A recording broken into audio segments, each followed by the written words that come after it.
قربانی کے مسائل ہیں، اس میں دو چیزیں ہیں۔ صاحب نصاب ہونے کی جو شرائط ہیں، اس میں سب سے پہلے یہ ہے کہ 7.5 تولے سونا کی مقدار ہے،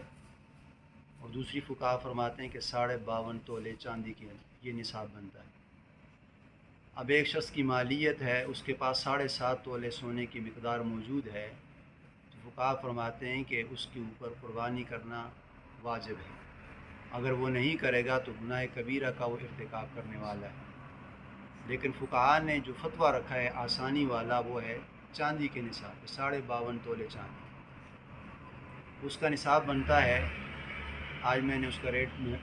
معلوم کیا تھا، 2550 روپے وہ فی تولے ہے، تو 1,32,600 روپے اس کی مالیت بنتی ہے۔ لیکن یہ گولڈ ہے، چاندی ہے، اس کا اتار چڑھاؤ یعنی آیا دن اس کا ریٹ بڑھتا ہے، اوپر نیچے ہوتا ہے۔ تو فقہا فرماتے ہیں کہ اگر کسی کے پاس 52.5 تولے چاندی کی مقدار 1,32,600 روپے، یعنی اتنے پیسے اگر اس کے پاس موجود ہیں تو وہ قربانی کرنا اس کے اوپر واجب ہے۔ اور دوسرا مسئلہ یہ ہے کہ ایک بندہ ہے، اس کے پاس مکان دو ہیں، ایک رہائشی مکان ہے اور ایک اس نے مکان اپنا بنایا ہوا کرائے پہ دیا ہوا ہے، رینٹ پہ دیا ہوا ہے۔ اب وہ مکان 52.5 تولے چاندی سے تجاوز کر رہا ہے، اس لیے کہ 1,32,000 روپے نہیں، یہ تو تجاوز کر رہا ہے، اس کی پراپرٹی ہے۔ تو فقہا فرماتے ہیں کہ اب ہم نے دیکھنا یہ کہ جو اس نے مکان کرائے پہ دیا ہوا ہے، وہ کرایہ اس کا معاش کا ذریعہ بن رہا ہے، یعنی اس بندے کا اور ذریعہ معاش نہیں ہے۔ اس طرح گاڑی کو بھی آپ لے سکتے ہیں، مکان کو بھی لے سکتے ہیں۔ ایک بندے کے پاس گاڑی اپنی استعمال کے لیے وہ علیحدہ ہے، لیکن دوسری گاڑی اس نے استعمال کے لیے کسی کو دی ہے، ڈرائیور کو دی ہوئی ہے۔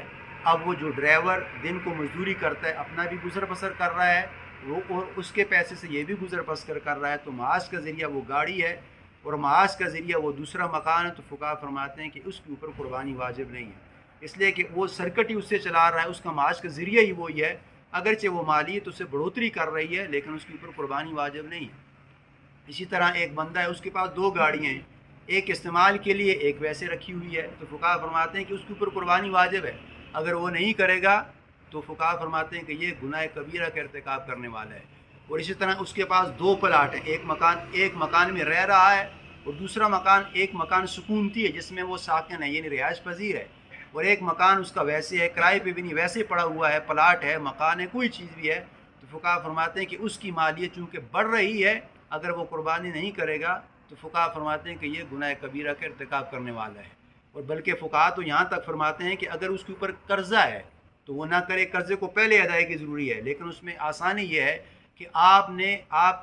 نے کسی کو قرضہ دینا ہے، اگر وہ خوش دلی سے وہ آپ کو کہہ دیتا ہے کہ چلے میں عید کے بعد آپ سے قرضہ وصول کر لوں گا، تو فقہا فرماتے ہیں کہ اگر وہ اجازت آپ کو دے رہا ہے، اس کی خوش طبعی ہے، خوش دلی سے، اور طیب نفس، یعنی طیب نفس یہ ہے کہ اس کا مطمئن ہے کہ آپ نے اس کو بتا دیا کہ قربانی کے مرحلے آنے والے ہیں، اگرچہ میں نے آپ کا قرضہ دینا ہے تو آپ مجھے گنجائش کر لیں کہ اس وقت میں آپ کو قرضہ نہ دے دوں تو میں قربانی کو ادا کر لوں گا۔ قربانی کے بعد جو ایام آنے والے، محرم کا مہینہ ہے، سفر کا مہینہ ہے، یا پہلے آپ نے یعنی 2-3 مہینے انتظار کیا ہے، اب مجھے 1 مہینے کی گنجائش دے دو یا 1.5 مہینے کی گنجائش، اگر وہ طیب نفس کے ذریعے خوش دلی سے آپ کو چھوٹ دے رہا ہے قرضے میں، تو فقہا فرماتے ہیں کہ وہ قرضے والے کے لیے بھی قربانی کرنا ضروری ہے، وہ بھی کر سکتا ہے، لیکن پہلے ہند اللہ کوشش کرے کہ وہ قرضے کو لٹا دے۔ لیکن قرضے کے باوجود بھی اگر وہ قربانی کر لے تو فقہا فرماتے ہیں کہ اس میں گنجائش ہے، اگر کر سکتا ہے آسانی سے تو قربانی کے لیے اس کی گنجائش ہے۔ اللہ سے دعا ہے کہ اللہ تعالیٰ میں کامل اتباع نصیب فرمائے۔